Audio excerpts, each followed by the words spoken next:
Hello and welcome to episode 445 of the Crate and Crowbar, being recorded on Friday the 11th of April. Today we're going to be talking about a bunch of open world games. And joining me today to discuss these is a mountain that you can see and then walk to, Marsh Davis. Hello. And a distant blip on the UI which turns out to be some crafting materials, Tom Senior. The best crafting materials. Absolutely. Legendary crafting materials, Purple. Absolutely. How are we doing, lads? We all right? Yeah. Things are swell.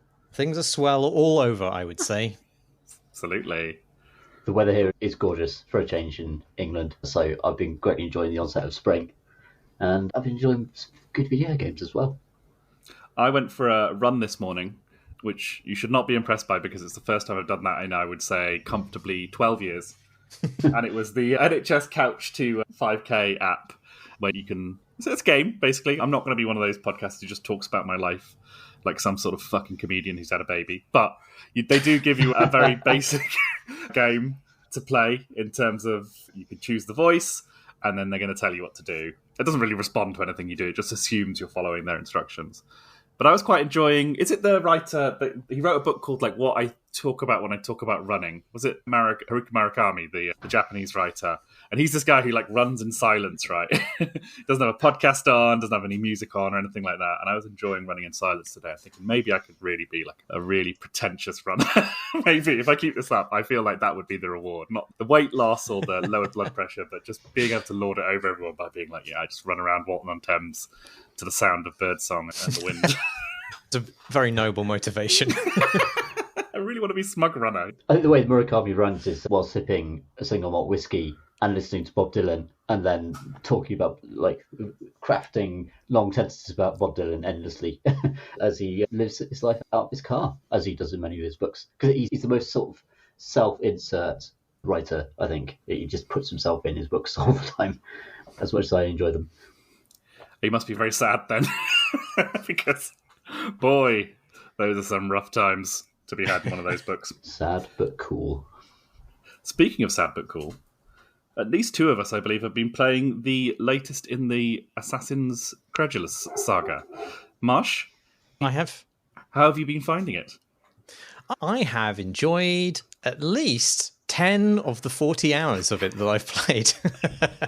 Wow. I'm impressed maybe you got one past of the those best. first 10. Oh, really? Yeah. This is going to be a fun podcast because I think we've had alternating experiences of the two games we played. But this is a new Assassin's Creed game set in 16th century Japan. It follows the exploits of a shinobi by the name of Naue, the pronunciation of which is correct, definitely, and a samurai by the name of Yasuke, who team up on a quest for revenge. But I think it's the best Assassin's Creed game that's been in a while. Partly because those first 10 hours, which I alluded, offer quite a controlled and paced experience, and it's top loaded with quite a lot of kind of lovingly crafted narrative beats and cinematics and stuff. And but even within that, it does let you roam the open world, but it doesn't overwhelm you with all the kind of objectives and piffling distractions.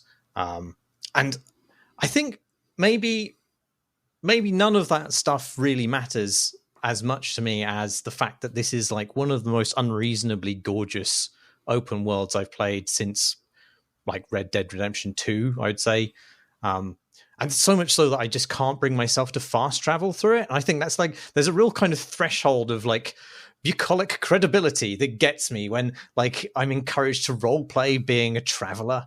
Like I won't cut through swampy fields to get to where I want to go. I don't like running in towns because that feels like it's breaking some sort of immersion canon. And just the world is just so beautifully rendered, and all the seasons are stunningly captured. Seasons play like not an interesting mechanical role in the game, but like a significant way of creating visual identity for the game. And just every time there's a new weather event, I just have to pause and enjoy it. That's just how nicely kind of rendered it all is. The best breezes I've ever known in a video game. Like Yeah, you could gusts. gusts Good and gusts. breezes. They're like subtle, right? They don't need to even go hard on these things. Like No. they don't need a storm, don't need a gale. That's obvious. That's like we were into that years ago, right? This is like new shit where you can be walking down a watery path and it's a blustery day and all the leaves and shit are moving in unison to the wind and the stuff swirling around in the air and the sunlight's pushing through the branches and god damn it, it's gorgeous. It's just so beautiful. Yeah, really stunning, I thought. But it hasn't matched up to that in other respects in your playthrough, Jamie? I probably need to go back to it because I did what I often do with these games, which is I really wanted to push through whatever the big town moment is. And I knew that there would be a moment where Yasuke would eventually turn up in the plot again. I don't think that's a spoiler to say, because he turns up at the beginning, you do some high-octane killing with him, and then he fucks off for 12 hours while you play as Naoe. So I wanted to get to that bit, and as I understood it, like, once he turns up again, that's when the game goes, go and do Assassin's Creed shit, you're off the slightly on-rails section. And I really wanted to try and engage with what happened after that, the next 30 hours, which is what you're supposed to do. And I just dropped off it. I just stopped playing it. And I wish I hadn't have done. But those games sometimes they make it quite tricky not to, I think. Because by dint of their colossal size, how they choose to structure that size around you, and how they choose to structure the story that kind of delivers you to the point where it wants you to just go off and do Assassin's Creed stuff. I feel that can actually be quite a rickety structure, for me at least, because I like the characters, I like the story, I like the acting. I'm playing on immersion mode, where everything's in Japanese and Portuguese, and I think that's great. I have no idea what the English language version is like, but the actors in the original language are great. And just across the board, the performances are excellent. Characters genuinely excellent as well, particularly the two leads. And there's lots of interesting stuff happening all over the place. It's just... This is the first Assassin's Creed game I think I've played since Odyssey, the one with Cassandra. Right. I've dabbled around with some other ones a little bit, but this is the first one I've played since then. And it's certainly one that's drawn me into its story and drawn me into its world. But yeah, that size set against the backdrop of the story it wants to tell you is it's just out of sync a little bit between what it wants to say and what you're actually doing, I think. And it's not full-blown ludonarrative dissonance. Like, I'm not complaining about the kind of the people you're mowing down or anything like that. It's more just like the scale of it is just very hard to visualize. Even though the game gives you many ways to visualize the scale of it, it still feels like a small story lost in this kind of ocean of stuff going on.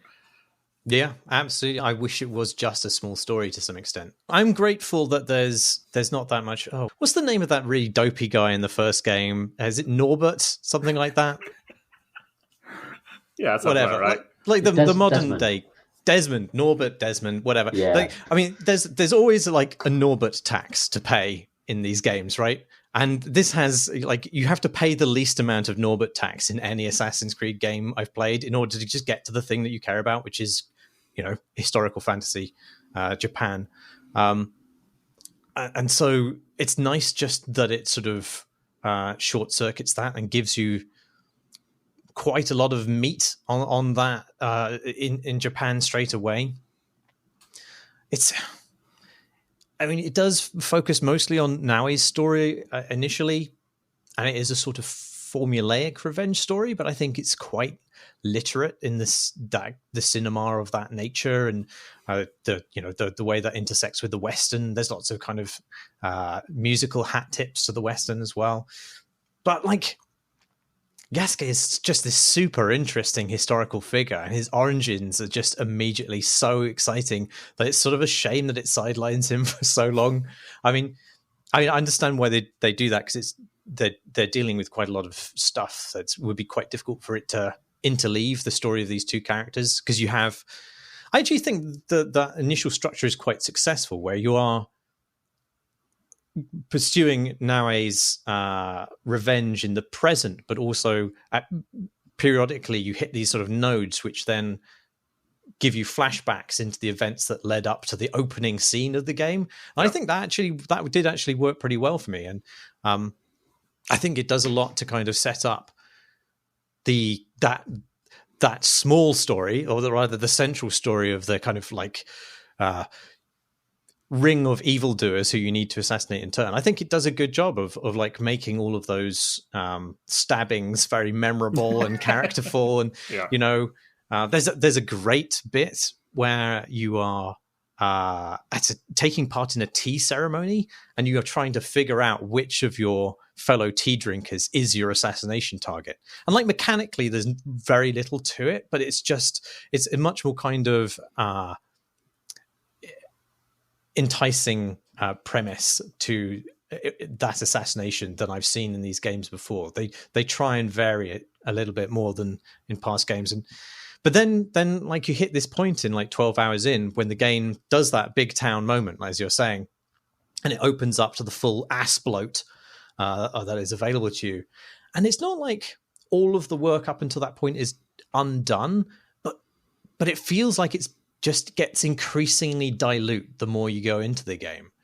And like, like I said, you've got, as in Odyssey, actually, you have that circle of masked evildoers who you must identify and kill. But then as you get further and further through the game, like, I think that's a very kind of like alluring setup, right? I mean, it works well with the geographic space, and it helps you differentiate your targets and makes everything very kind of lurid and characterful. But then the game expands, and it just keeps on giving you these new rings of masked samurai to murder. It's like, now you must murder these 9 masked samurai, but first you must murder these 9 masked samurai, but first you must murder and it just goes on and on and on. And every additional ring, it just means that the first ring, your very motivating quest, becomes less and less meaningful. It just becomes like one odd job among many.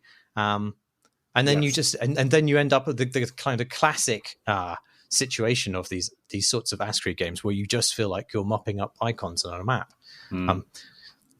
But the interesting thing is, like at about, I don't know, 16 hours in or something, I checked my achievements, and I just got one, and the number of people who had also got that achievement 16 hours in, maybe, I don't know, a sixth of the way through the game at that point, was only 20%. Yeah. So, like, who are they building the rest of this game for? Like, who is actually... I mean, I'm sure there are maniacs out there who are going to absolutely get everything and tick everything off, be completely completionist about it. But do they matter?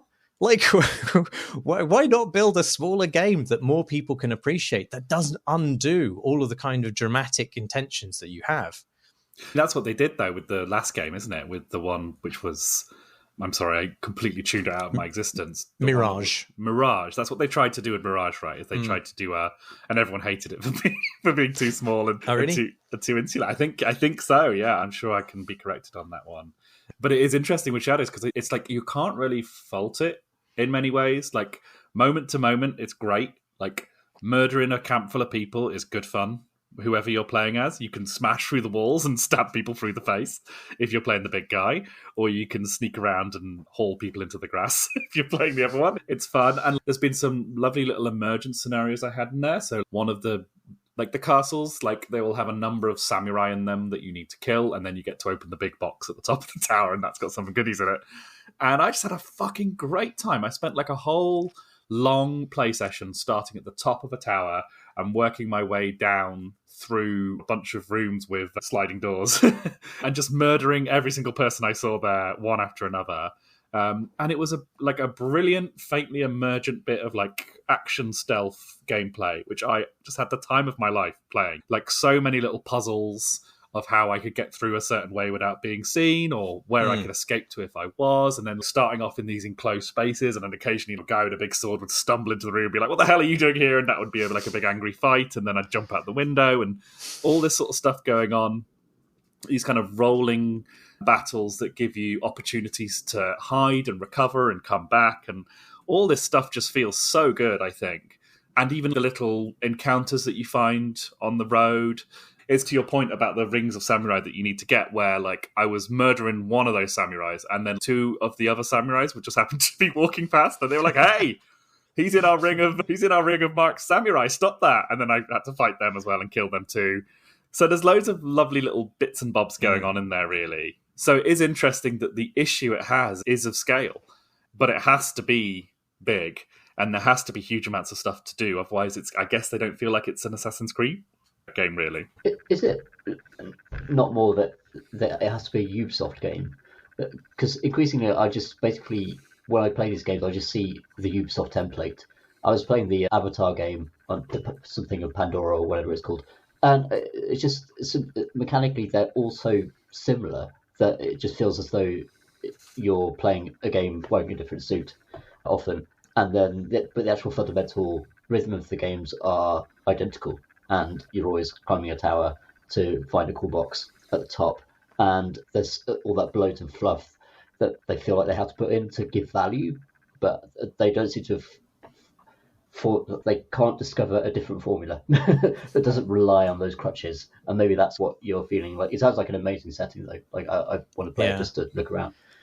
Yeah, there's sort of what's it like, convergent evolution or whatever it's called, where where, like the carcinization, where everything is destined to become a crab. Like all games are ultimately going to end with you diving off a tower into a hay bale whilst an eagle screeches near you.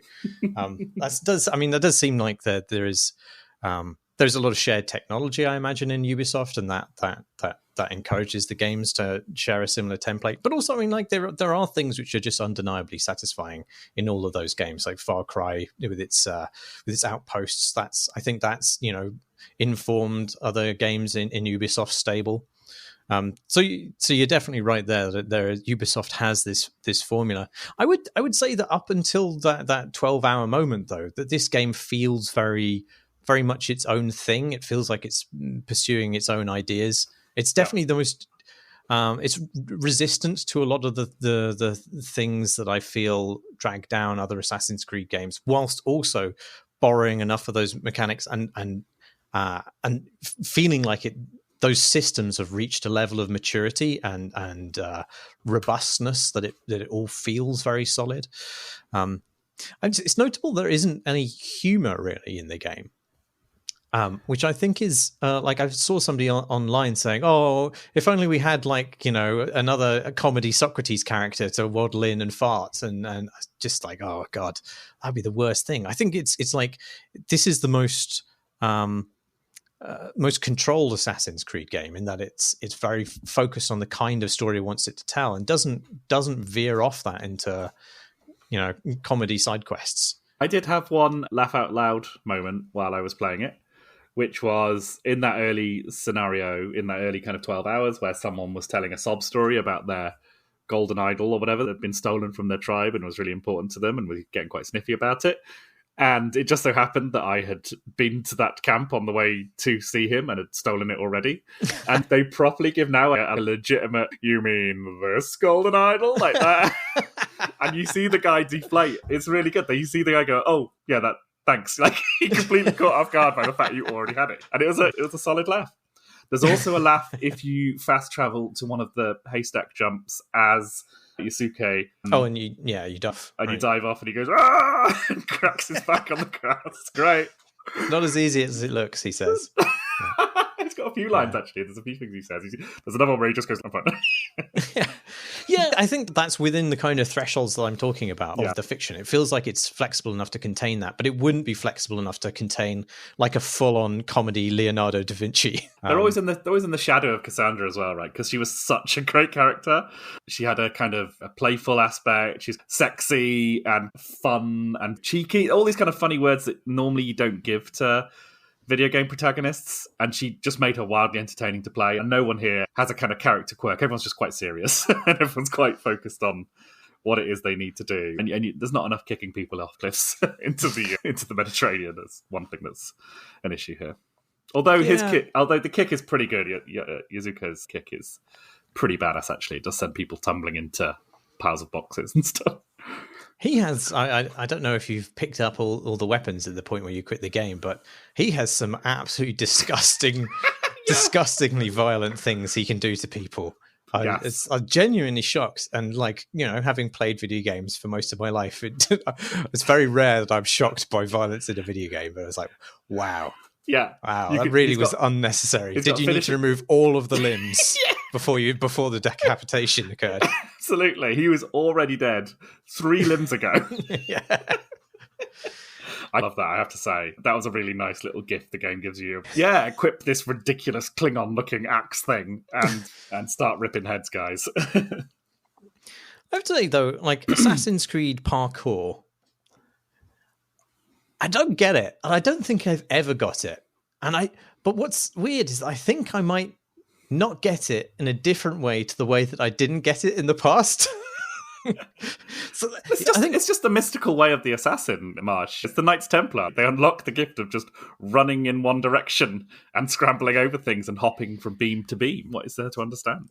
you do hop to beam until you leap sideways left and perch on a log and refuse to get off that log, no matter how many times you're shot or what buttons you're pressing. I feel like I think Tom, you might remember this better than me, but like I distinctly remember when the first Assassin's Creed was demoed at Future Publishing that it had a really complicated control setup. Like I remember the people demoing it getting pretty shitty with the journalists because they didn't understand how the parkour worked because there were too many buttons to press. And obviously now, like it's been pared back to press a button and go in and forward, and then you do parkour. But was it always like that? Was it released in that state, or has it evolved to that point?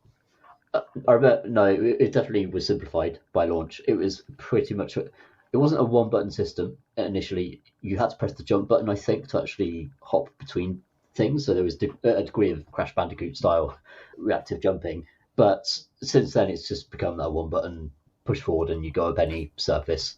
And it sounds like it should give you a great sense of freedom, but actually it's irritating to climb upwards in Assassin's Creed because you just go much slower. So it's like you're pressing a button to do something that's ostensibly very cool, but actually is annoyingly slow. And it can't be any other way because it would just be superhuman and look stupid to go much faster. But I could see that it's just a kind of friction of the environment that doesn't really contribute to the stealth or the fantasy of being an assassin in this amazing place. My ability to access rooftops is not really a core part of any gaming fantasy or historical fantasy that I'm really interested in. Though it did give rise to one of the funniest kind of tooltips ever in any game in the first Assassin's Creed, which was ladders are the socially acceptable way to access rooftops. Which is just priceless. I think about it every time I climb a building in Assassin's Creed. This is a socially acceptable way to access the top of the Vatican. We have strayed too far from the light of God with our ridiculous stairs and elevators and lifts. The rooftops do get their revenge in this one because I think there's something about the geometry of the beautiful Japanese gabled roofs which the parkour engine just cannot deal with. Like it loves the apex of a roof. Now I will just climb up there and then will insistently walk along the apex rather than go over the roof as you intend. In fact, I would say like a good 30% of the time it does not interpret what I want the character to do correctly. We're always clinging to the wrong thing, trying to throw yourself out the window and they'll mantle onto some roof beam instead. It's yeah. Any slope that gets gradually more acute, as in those rooftops of a Japanese palace of that time, it's just, I don't think any motion system in any game has ever been able to handle that.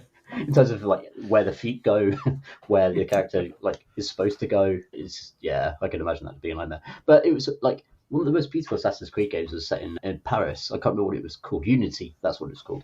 And it was like really buggy, and I reviewed it and couldn't get a good score because it was just a mess at launch. But that had a huge problem with just hopping onto a piece of rubble and poising there as though you're on top of a 200-foot tall building, and then you just stick there and you stuck to this little piece of rubble while the French Revolution is happening around you. And I'm like, I need to move. And yeah, it's been a problem with the series forever. And it's funny that they still have I don't mind the Animus stuff in this game. I have no idea what the Animus stuff. I have no idea if Danny Wallace figures into this, or if his character's died, or if his character has been absorbed into the Animus and is now a kind of Danny Wallace god across all of the digital domain. No idea. But But I quite like the kind of glitchy anima stuff they do in this game, where it's like corrupted presence. This samurai is really hard because he's made of animus or whatever. I literally have no idea what the animus is or what it's doing or why it's still included or, to be honest, what any of the lore of the game is. I know that there is a creed of assassins and it is about stabbing people with small swords. I would say it's to this game's credit that it's entertaining and fun and the story is engaging, even though there is literally like sci-fi stuff going on that if you haven't played another one of those games, you'd have no idea what it meant. But still, the game still is engaging and fun despite that. It's. I would say it's to their credit that this series has been going for so long. There's been so many entries that I know it's had its moments of staleness, but it does still feel like pretty fresh in lots of ways, even despite the kind of Ubisoft-ness of it. And maybe it's just because I've been away for a while from these games. But I do think, it doesn't quite feel, and it's almost become cliche to malign the kind of the Ubisoft game, but it does seem like they are, and for good reason, but I do think it does seem like they are trying. They're trying to pivot on that axis just a little bit, especially with this game. They made that game called, I can't remember the name of it because it was a ridiculous title, but it was the one that was like Breath of the Wild, but with Greek gods. It might have been called Immortals Phoenix Rising or something like that. Yes, that's the one. Yeah. Did I get the title right first time? Yeah. And that kind of stuff. I don't know. I think there's still a lot of creativity there. And I think Assassin's Creed Shadows, its only issues really are of scale. And games are very expensive. This game is 55, 60 quid. That is a lot of money in these days. Games are about to get even more expensive, it seems. And like, it's good value for money. Like, you could just play that game a lot for a long time and get your money's worth on it. And I do actually think that does count for a lot. It really does. And I think there is a way of looking at these things, which is, fuck's sake, why are there 20 different samurai I need to kill for this particular chain? But there's also a way of looking at it, thinking, well, you want to give people a real playground, a real kind of place that they can exist in, and because God knows the real world's fucked. So it's like, there's something in there as well. Despite the fact that I fell off after the somewhat on rails section, I do feel like there is and this game has generated a lot of goodwill, actually, in ways that like a lot of their recent games haven't. But the last Far Cry was just met with a shrug, and the last Assassin's Creed's what it shrugged as well. So I think it's good to see that there's still creativity there, and obviously like the ability for new ideas to flow into the space. I think it's really cool just to have a really big budget, lavish single player game to sink your teeth into, and also the commitment to the historical setting. Even though these are like often very silly games, they do love history, and they like in terms of the art and in terms of how the environments are built, and in terms of mythology when it comes to Cassandra's story and stuff like that. It's really cool to have something served up every year or two where you can like, just really enjoy that. And there are the codex entries and all of the kind of research that's gone into the game is there as well, which is what I really enjoyed about the smaller Assassin's Creed set in Baghdad. I've already forgotten what it was called. But we can't remember it. We can't keep it in our heads. No. Mirage. Yes, Mirage. It was my turn to remember it. You can get it next time. But that was so cool. Like the city of two rings, there's the inner city and the outer city, and the way that it was laid out. And even just small things like there's the dyeing district where they dye clothes and make clothes, and all the dyers flowed into the streams. So this is beautiful multicolored oil rolling past you as you're like free running around. But that stuff, there aren't many series that will do that, be inspiring and get me excited about history and make me want to read more stuff about it. And I think that's a great thing about Assassin's Creed. Yeah, and like you could go to one of those big tall towers that they love to have in those games, and you can climb at it, and it does the thing where the eagle squawks and the camera revolves around, and there is some really awe-inspiring sights in that moment. And for the first time in a while, that sense, that cliche of, oh, I can pick out that point on the map over there that I can see in the distance, and I can go and have a look at it. And like, it's just, we're so used to it, but this is one of the games in recent time that's made that feel, once again, slightly miraculous. A kind of crazy thing that you can do is to look at something from a long way away and then go and look at it right up close and open a chest, and for there to be a +1 sword in there that you can immediately junk and steal the cosmetics from. Shall we talk about Atomfall? Go for it. Atomfall. So Atomfall came out at the end of March. It is by Rebellion, best known for Hitlerian bollock-popping shooting gun Nazi game, the Sniper Elite series, which I have a fondness for. I thought the last one, Sniper Elite 5, I thought was very good. This is a departure for them. It is a game set in the late 50s in Cumbria, the Lake District, and it is a kind of... It's funny. I've read and heard a couple of reviews of this game where people have said, "Don't think of this as an open world game. This is not an open world game. What this game is like 5 large areas that are connected." It's like it's an open world game. Like it doesn't matter that there's some loading screens between them. Like it's an open world game. It feels like one. It looks like one. You play it like one. It is a little open world game set in the Lake District, which is the place, by the way, that I grew up. And so it's a nice nostalgia vibe for me, even though they are doing more of the interior Lake District, which is very beautiful and picturesque, rather than the coast of Cumbria, which is where that power station that actually did almost do a bit of a blow up in the 50s was. This game basically takes that event as a... And that area, by the way, is just beautifully windswept and fucked. There's a writer called, I think he's called Andrew Michael Hurley, who wrote that book, The Loney. Really good horror book, and he makes great use of that kind of side of the country, where the country's very thin. It's quite close to the northeast of the country. So the dialects and the accent's really weird. It's a mixture of northwest and northeast. You get Geordie in there. Really beautiful part of the country that has all these weird like traditions. Like you should look up Westmoreland wrestling, which is just like they wear these crazy outfits. Completely mental part of the world and fascinating. This game doesn't explore that stuff enough, really. It's just Lake District, and there's a few very good northwestern accents in there, but not quite enough of local colour.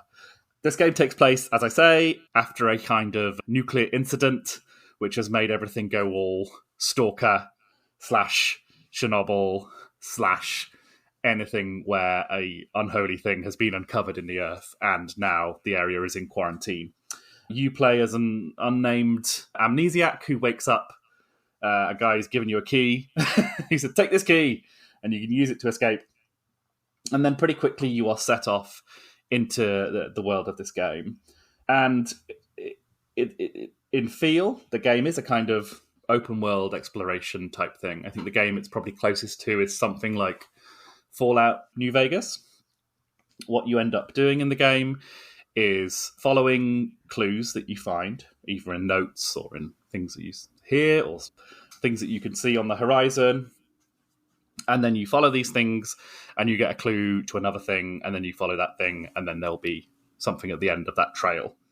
I love this game. I was really, really surprised how much this game has really taken me under its spell, because there is so much it does which is, on the face of it, quite undercooked seeming. It doesn't really excel at any one thing. If I was to slag this game off, I would say that the characters you meet are too thin, that the shooting isn't fun, that the stealth mechanics are vague, and there's enemies seeing you from a million miles away and then losing. Just some of the stupidest enemies I've ever encountered in this game. The sort of enemies who will, 9 of them will climb down a ladder in turn and just let you shoot them in the head one by one. It's got crafting in it, which is never my favourite thing. Its skill system is undercooked. The actual way that the quests themselves articulate, it's like we are in a post-The Witcher 3 world, and I expect my quests in a RPG story-type game to have some level of twist and surprise in them. And if they don't have that, it's just, what are we doing here? We're still in the least interesting quests in Oblivion kind of era. What else don't I like? Like, there's so much it does. The world is very beautifully drawn, but there isn't the kind of depth of something that we experienced with something like Baldur's Gate 3 is a kind of cruel thing to compare things to, but Baldur's Gate 3 does exist, and that is a game that has something down every nook and cranny, and every character has something to say and stuff like that. Obviously, this is a smaller studio working with a smaller budget and doing something really different. All that slag off is really just meant to put in perspective that actually the game is a work of some brilliance, because all of that stuff, which is stuff that ordinarily would bother me, would annoy me, is actually about making the scale of this game manageable, graspable, and fun to engage in. So the gameplay loop of this game, it's very like Stalker, actually, the original Stalker games, in that you're setting off on these journeys based on rumours that you've surmised. You literally have to look at map grid references at points in this, which I find a lot of fun. Like they'll say you need to find this box at sort of grid coordinate, whatever, and you have to actually look on your map and put a little marker down. And essentially you're crisscrossing between these different areas of the world, hunting down clues, doing fetch quests, finding out what's suspicious about whoever, and then just murdering pretty much everyone you come into contact with because everyone hates you on sight, apart from in very specific areas. You're looking generally for the entrance to something called the interchange, which is this underground area which kind of gives the game its focus. You'll get in there at some point because the game is very meandering in terms of what order you do things in, and it's very free in that way. There's all sorts of ways that you can clearly come at this stuff. And then when you get into the interchange, that is where all the plot of the game lives and where all the characters congregate, and that's where you'll find your way to escape, which is ultimately your goal in this game. And the thing that makes it brilliant is the quest design system, because it encourages a level of exploration and player choice in terms of what you want to do on a given kind of trip that I just think is glorious. And it's just kept me playing. It's kept me playing for 10 hours, right? Which is nothing in the Assassin's Creed shadows of things, right? But in this game, I've enjoyed every single moment of it because there is just the right amount of stuff to do. There's just the right amount of people to talk to. There is enough intrigue in the world to make me want to find out what's going on, to press into the lore. And there's enough level of challenge and scarcity in terms of your guns and ammo and all your sort of stuff that you need to go on this adventure that I just feel really contained in terms of playing it. And that quest system, which does allow you to basically come at things from a whole different bunch of angles, and doesn't even do that thing of a Baldur's Gate or even like a Fallout New Vegas where they will necessarily be some clever line of dialogue to acknowledge that you've done an interesting thing, right? It doesn't even do that. It just means that your journey through this game is entirely self-determined, and that just feels glorious. And it's so clever in how it funnels you through, quite literally, this interchange thing, which is where all the plot kind of crisscrosses, and that's got new doors that you open up, which will allow you to investigate further or bring another character back into the kind of play. And as the game unfolds, there are basically 4 or 5 kind of characters that you will be pushed into the orbit of who represent different ideas about what they should do about this horrendous thing that's happening. And I assume I haven't completed this game yet, but I'm in the kind of end game of it where you get to choose and which one of them you align with and what you choose to do. But the deepening of the world, the deepening of the lore, and I don't think this game would work without the interchange, because the interchange gives you this kind of crazy science lab hall of nightmares that you can constantly return to and delve deeper into. And yeah, I'm just entranced by it. I'm so happy that games like this are still being made because it feels unusual, creative. It's constrained in some ways creatively, but it's also full of ideas in terms of how it executes things in lots of different directions at once. And yeah, even though there are lots of ways that you could criticize it for, I actually really admire it as an exercise in scope and quest design to actually give you a genuine sense of adventure and a genuine sense of immersion in something which is relatively small and discreet, but actually, for me, much more digestible. Even though this is a game rife with cliche and influences from other games and doing things that other games have done less well, I feel like they've really clicked onto how to make a player's journey feel unique to them and to urge people to explore and seek out the kind of secrets of this world in ways which don't feel just like ticking things off a list in an Ubisoft way. I go on these quests to meet that cult leader and steal her stupid idol because I want to. I want to find out what she's like and what their weird camp looks like. And that burning wicker man, there's literally burning wicker man in this game. What the hell's going on with that? But yeah, I was really surprised by how much I enjoyed it. I thought it was going to be a game I played for a couple of hours and yeah, okay, I get it.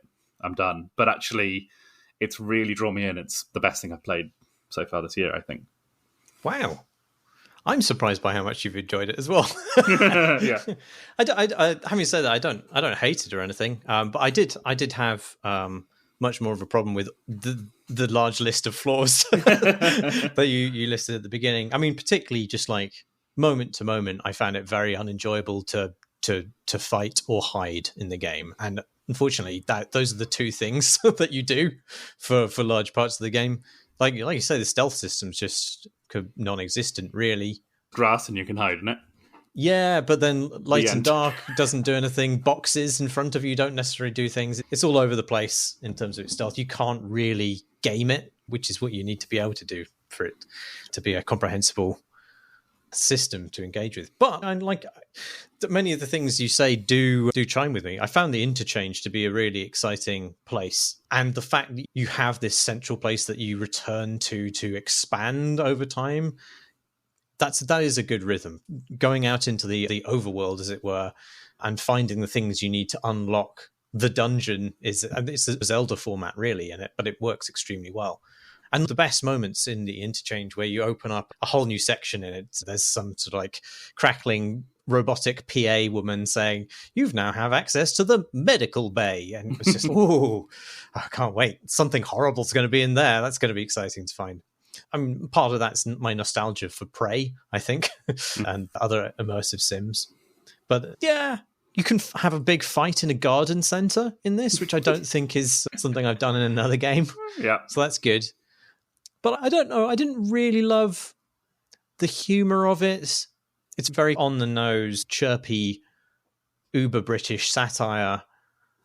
And I think part of it's just the mood I'm in at the moment, where that's not striking me as funny, but there's just a lot of, okay, it's got the Wicker Man in it, and there are bandits who are druids, and there are bandits out there who wear policemen's hats, and there's a reference to Last of the Summer Wine in there, and Jesus fucking Christ. I don't know. It's like a keep calm and carry on meme made into a game, and that rubbed me up the wrong way in a big way. Yeah, and I totally get you. Like, it's a game that has lots of influences that it doesn't necessarily do anything interesting with. So it's good to have John Wyndham, the novels of John Wyndham, or the Quatermass and the Pit, or any of those things as influences, because those are undercooked and underused as influences, particularly on that kind of, was it Brian Aldiss used to criticize John Wyndham for, as he said he was obsessed with the idea of cozy catastrophe, right? That's the reason Brian Aldiss, sci-fi writer, used to hate him. He would say, it's so fucking British to be like, sure, the Martians have landed and are besieging our towns and blinding us all, but we've still got enough jam to last us through, with tea and cake and all that sort of stuff, which is very true. And this game has a fair bit of that in there. In fact, the whole game is cozy in a funny kind of way. But it doesn't really do anything with those influences to deepen them. There's nothing particularly new in here that I've discovered so far. And the thing I was going to say after 4 hours of playing this game is that this game feels like a brilliant platform for something that it then doesn't quite deliver on. It doesn't give you that, like a version of this game that had the kind of same structures, but had kind of systems to deliver those sort of structures through gameplay would be really like something special. But those games are very hard to make, right? Those kind of stalker type games where you have a kind of immersive, reactive world, and then to have a whole bunch of stuff stacked on top of there, like Fallout New Vegas is probably the closest anyone's come to properly delivering that. And like just in this day and age, that sort of thing is hard to do. So for me, like, yes, the world is slightly undercooked. Everything about it is almost slightly undercooked. But again, I just found myself very taken with it because I think, again, it's that momentum that it gives you that turns it into, that's the thing that makes it more than the sum of its parts, I think, is the kind of ping-pongingness of it, which I've just found a really attractive kind of proposition for whatever reason. And I hope they make a bunch more. I hope they make Atomfall 2 and they level up on a bunch of this stuff, because I actually think that what they've got cooking under the hood here is quite special. And I think if it speaks to a kind of smaller scale version of RPGs that kind of bring back a bit of that kind of questiness that we loved in Skyrim and games like it, there's been a little bit missing in this kind of era, perhaps.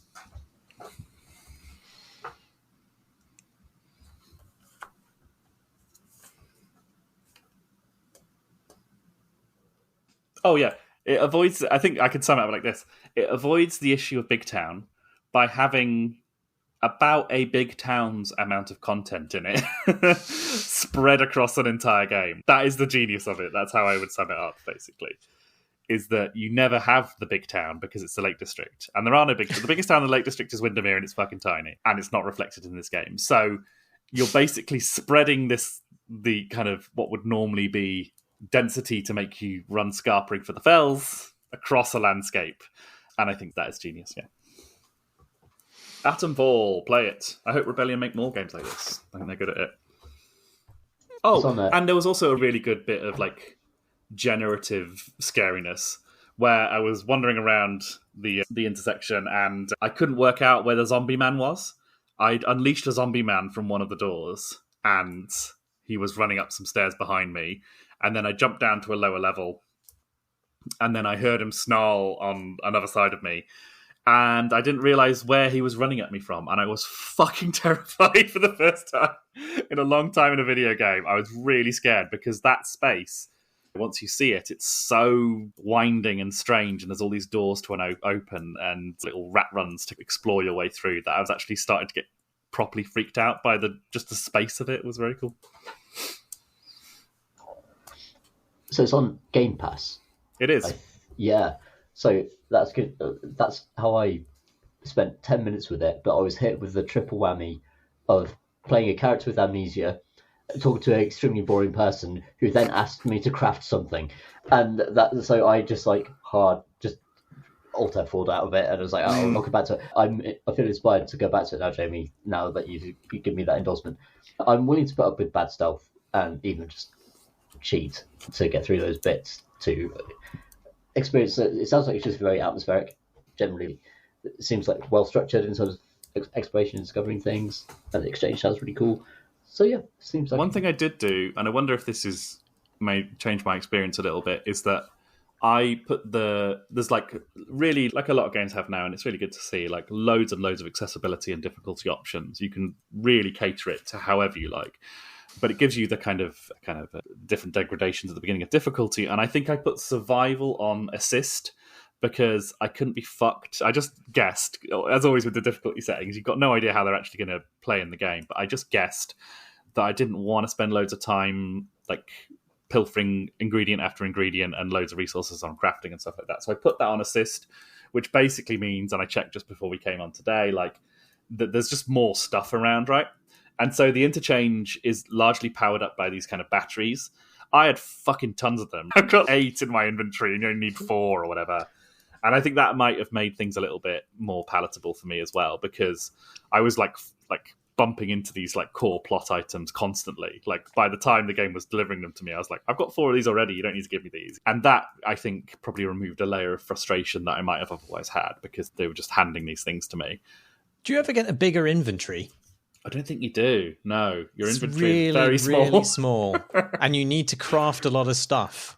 So you rapidly run out of space. Come on, Marsh. When you're fighting a militia of men in the woods and you would really like to be able to craft a Molotov cocktail, but in order to make space in your backpack, you have to eat some potatoes and a loaf of bread. Yeah, it's the eternal quandary, isn't it? And then drop one of your 2 sickles in order to make space. Yeah, it's an interesting one. You really do have a tiny backpack in this game, which is not true of the Lake District. You ever go to the Lake District, people are rocking some pretty sizable North Face backwear there. Atomfall. It's on Game Pass. They should make more games like this. This is the sort of AA experience that the whole thing should be flooded with, I think. And it does seem to me that I haven't played Avowed yet, and there's that game that's just out today. I can't remember the name of it. I'm blanking on it. The sort of Southern Gothic one. South of Midnight. South of Midnight, yeah, which I'm sure we'll talk about on a pod in the future. Like that kind of scale of games feels perfect to me for Xbox Game Pass, and I hope they continue to make games like that because I know, Tom, you are the high priest of the 7 out of 10 AA game, and I think I live for it. You live for it, and I just think we can have a few more of those, then we'll just be happier. And and there will be more opportunities in the industry for these AA studios to take that step into AAA and to not just be clustered around the big publishers and the big developers. I think it makes room for more ideas. Like it just makes room for more people to explore different avenues for their games and different settings. So I think like the Lake District is a really cool setting. That's a really good idea for a Chernobyl style horrible nuclear reactor disaster with the blue glow shooting up into the clouds as soon as you walk out of the first few rooms. Yeah, that's just a great first sentence of a story, isn't it? I agree. It's great that a British team can think, we want to make Fallout Lake District. Yeah. And they go ahead and do it. And I really like it. It sold 1.5 million copies. Marsh doesn't like it, but we don't have to always listen to Marsh. And it's just really great that is a thing that can continue to happen. I know there's all sorts of issues with Microsoft and Game Pass and all that sort of stuff, but yeah, these are good things. I've been saying that for a while now, so I'm going to stop saying it, but yes. Is Kingdom Come Deliverance 2 To King to Come, as it's obviously subtitled, is that a 7 out of 10, Tom? Kids want to know. You know what? I'm going to push it up to an 8. What? Wow. Yeah. Wow. Does that mean it's too good for you to enjoy? Oh, that's a question I should ask my therapist. No, so Kingdom Come Deliverance, I have a huge spot for this series. It's all right. Start from the beginning. It's a historical RPG set in the year 1401 or 2 or something in Bohemia in modern day, but today it's the Czech Republic. But then it's in the period it's set is basically Britain used to be where there's just loads of earls who own little bits of land and have their own militia, and there are kings battling above them and variously trying to get their loyalty to get their men at arms so that they can take over the countryside and then control the peasants in any given area. That is the kind of like top level political story of the game. Within that context, you play as a sort of spongy, potato-faced idiot who is the son of a blacksmith, which is the most cliched high fantasy origin ever, except you have no special qualities whatsoever. Yeah. Are you not even brave? No. There are like, one of the great things about this is that there are loads of social mechanics with like skill checks for speech and so you could try to pretend to be brave. And if you're dressed really well and you've had a wash recently and you smell nice, they might believe you, perhaps, depending on who you're talking to. And there's actually quite a granular level of simulation to this. So washing yourself and being clean is actually quite an important social mechanic in the game of Kingdom Come Deliverance 2. And again, I mentioned earlier for Assassin's Creed, one of my favourite tooltips ever is like, this is a socially acceptable way to reach the rooftop. My second favourite is from Kingdom Come Deliverance, where you basically can wash yourself in a trough of water, and there are troughs just around for the horses, but you can wash yourself in them, and it gives you a message that says that you're as clean as you're going to get washing in a trough. And the kind of passive aggressive backhanded insult, just really judging you. But also the characters of the game will also judge you. It's like they will not give you the time of day if you rock up and you're covered in blood because you've murdered some peasants to steal their stuff. And yeah, if you rock up splattered in mess, you're not going to get served at the inn. They're gonna turf you out. In fact, you might actually make people angry, and they might actually start trying to fight you. There's actually a sort of social simulation happening in this game that is it's just not present in most RPGs. Right. I don't think I've ever had the social pressure to have a sheep dip glow up in an RPG. No, yeah, but that's just the start of why this is an 8 out of 10 instead of a 7 out of 10. I think it's just fundamentally what's great about it is that you're not important. Cassie, your story is not an important story. It matters to you because there's the revenge narrative. I won't go into details, so I don't want to spoil anything. But hilariously, like you're basically escorting a lord, a low-level lord, and he's he's an idiot. He's a lovable idiot, and you're there to basically protect him, to guide him through very complicated negotiations that he's not equipped to deal with, and you are definitely not equipped to deal with. So you're just rocking up into getting into a castle, talking to the local lord, and like they might just execute you. Like they don't know you from Adam.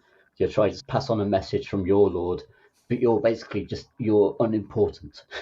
And what's amazing is that you have the opportunity when you're in these high-level discussions in the rooms, the beautiful rooms of the top of these palaces, to talk about your personal vengeance quest and say, really pushed forward. I saw this guy who I've sworn vengeance on, and like you can like just really aggressively put your case forward for why you deserve to kill him, and then the local lord would be like, I don't know who you are, I don't know who they are, I don't care about your what you're saying. Why are you talking? And in fact, the right move in perhaps like half of the conversations in the game is to not say anything. Right. It's just to shut the hell up and just know your place and muddle along and get out of the room, polish your armor, sell the stuff you've stolen, wash yourself in a trough, go to sleep, save the game, and then another day, and then maybe like tomorrow you might find a nice hat, and that will be the best thing that happens to you. Yeah. There's a very instructive moment in the opening where your band encounters another band and there's a sort of slight standoff, and it does give you that opportunity to speak up. I thought, all right, I'm going to fix this situation with my words, and you absolutely don't. The guy on the other side is, who the fuck are you? What are you talking? And your own boss is, shut the fuck up, you idiot. I've never felt quite as schooled. It's so good. It's really smartly written because you're bailing. So the lord that you're escorting, like you're bailing him out constantly. Like you're really solving problems for him. Often he doesn't even know how much you're doing. Keep him alive, and there's a genuinely touching friendship there that is so carefully written and so consistent. I've played for 15 hours now, and like it's so consistent that I think the writing in this game is really strong. Just simply for having a really strong concept of who the characters are and how they will consistently behave in different situations, and then if you say the wrong thing, they will behave understandably, like even as they curse you out. And there's also just a constant regional reputation system that's happening. The Telltale games where you say something to a character and it says, so remember, that's happening all the time. So if you're selling stuff and it's stolen stuff and they find out, dents your reputation throughout the entire region. So it's like that's a mechanical thing. Like it's not just that you picked the wrong conversation option, that you can all the time, and the game almost baits you into saying the wrong thing a lot of the time, into saying the heroic thing when it's actually like a very stupid thing to say. And so actually you start to actually role play and be like, okay, I am just a nameless random son of a blacksmith from a town that's been obliterated and is not on the map anymore. I don't have any standing, I don't have any money, I don't have any kind of like clout whatsoever. So you got to play by your own wits, and that's a very exciting role-playing fantasy, I think. And you're not going to save the world. That's not even on the cards. You just want to get a nice house, get along with everyone, and be clean, and then get good at a trade and make some money. And I think it's very good for that, both the first game and the second game. I'd recommend going back and playing the first one if you're interested in getting into the series. Because it's basically the same. The simulation is less developed in the first one, but it has the same sense of humour and the same sense of mundanity, like that persists in the second game. The second game is more confident. I think it's much bigger, but towards that, they're both really good, fun sandbox games in their own right. I think Skyrim with no magic, and you're not the Dovahkiin. You're just a bloke. Famously, you can go off and just go completely off-piste and do whatever you like in this game and just pursue a life as, I don't know, a fishmonger or whatever. Is that worthwhile doing? What is the value of doing that versus pursuing what is quite an entrancing plot, I think? Yeah, I wouldn't just go off and live in the field, but you do need money and you do need stuff. And actually, the game's got a really strong economy, by which I mean money matters, the stuff you have matters, the stuff you choose to carry or not carry, the stuff you choose to sell and fence. All of that stuff matters. So many RPGs get this wrong, where money's scarce for the first 10 hours, and then you have all the money you could ever need for the rest of the game, and it doesn't matter anymore. Whereas actually eking out an existence matters more in this game because of the scarcity. And like the quickest way to make money is to do crime and to hurt people and steal from people. Just like real life. And that's the choice you have to make. Yeah, so I stole some lovely gold goblets from a church Les Mis style. And Did the priest let you go, like in Les Mis? Go ahead. oh no, if he came at me, I would have clobbered him with a truncheon, which is not how it went in Les Mis. But, so I cannot be redeemed, unlike the Les Mis situation. But yeah, the thing is about that though, I still have them in my inventory because I have not found a fence for them yet. They're worth like thousands of gold, but I need to find someone in the world I can actually sell them to. That's the problem with stealing from cathedrals, isn't it? It's just so hard. Where else did you get these like glorious golden goblets in the year 1403 or whatever you are? But that's what I mean. Like the fact I'm thinking about that and that's a consideration. I think it speaks to its credit. Like, is that it feels like a world in that sense. Is that there's an actual economy happening. I know I can't just go to the local pub and flog these cathedral goblets. I'm going to have to find a serious criminal somewhere. Just some kind of Satanist who doesn't care about stealing from God.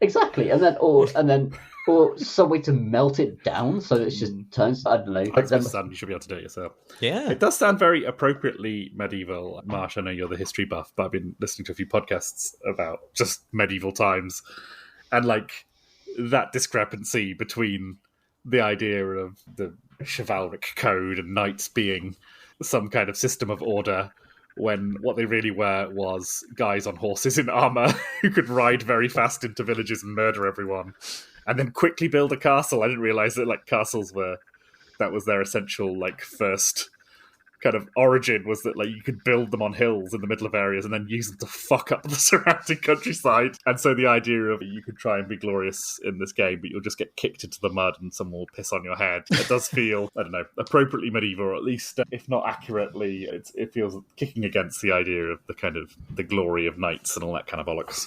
Yeah, it's definitely not Arthurian. No. Fantastic castles though.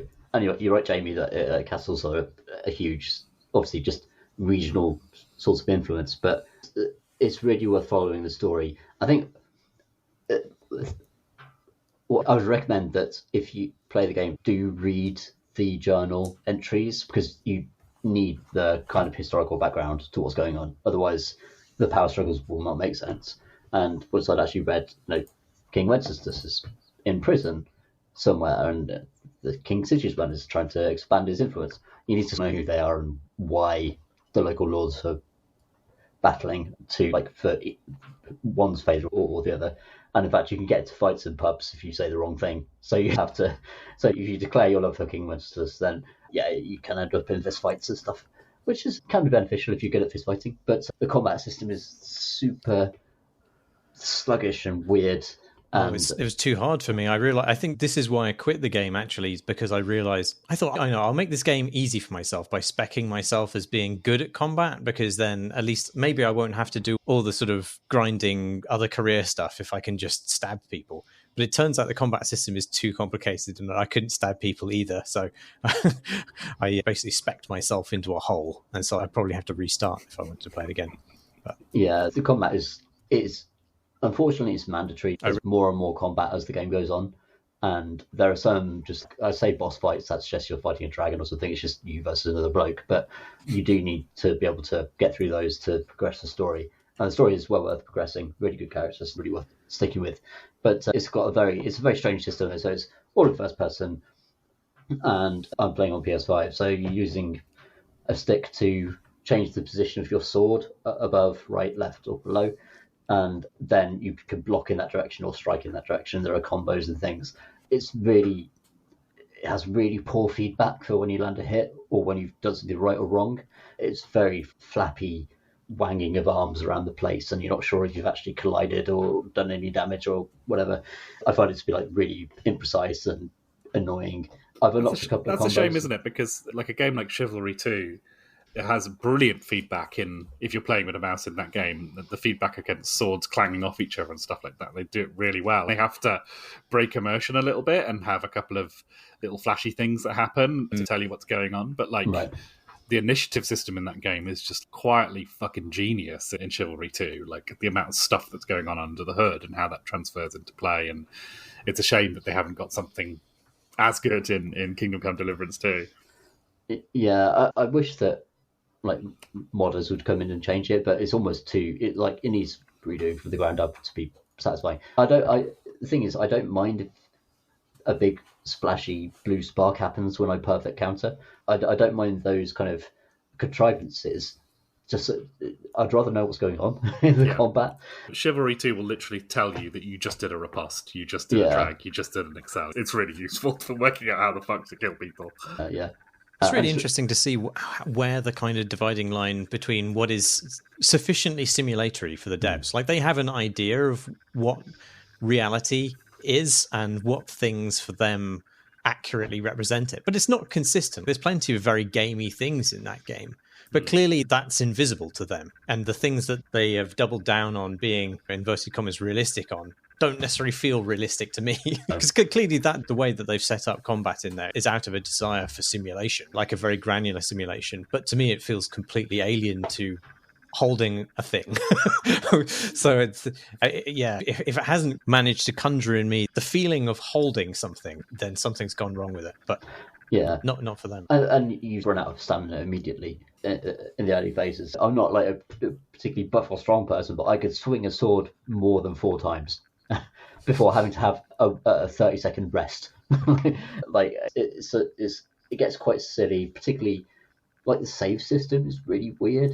You have to craft and drink peach schnapps to save in the game. But what everyone actually does is they use the save and quit function and then reload the game. And that actually gives you a quick save. And the developers just refuse to put a quick save in. It's just like, to what end? I'm pretty sure save and quit is mentioned in the Anglo-Saxon Chronicle, though. So. I remember either that or the Venerable Bede. That phase of the Edda. Yeah. Absolutely, yeah. Save and quit. It's interesting, isn't it? Because it does seem like a sort of inversion of what Atomfall's doing, right? Because they could have made a game, they could have easily made Kingdom Come Deliverance 2 much more accessible and much more easy, quote unquote, right? They could have made a much more poppy version of this game, and it probably would have done really well. There's been plenty of games which in the sequels have smoothed off the rough edges of the original to great effect, right? But it does seem like they haven't done that at all. They've actually leaned deeper into what makes them weird and what makes them unique. And the whole realism thing is obviously ridiculous because it's one of those things, if you think about it for more than a couple of seconds, this isn't realism, this is just what you think. Like, it's just you, a man in 21st century culture, doing a guess on things. Stop calling it realism. But it does seem like they've really leaned into the weirdness and leaned into their own kind of freaky ideas. And again, that is in a similar way that Rebellion making something clearly with its focus on being producible and survivable in today's brutal markets, very much like the brutal medieval markets. It seems like these guys have gone the opposite way and thought, let's just go for broke on our own kind of crazy vibes and our own weirdness. And it sounds like that was also a really good success for them. So it's nice to see. It's good to see a game that doesn't always take the easy route. And by all accounts, I haven't actually seen this game up and running yet at all, but by all accounts, it's also very beautiful as well, and a kind of gorgeous world to spend time in.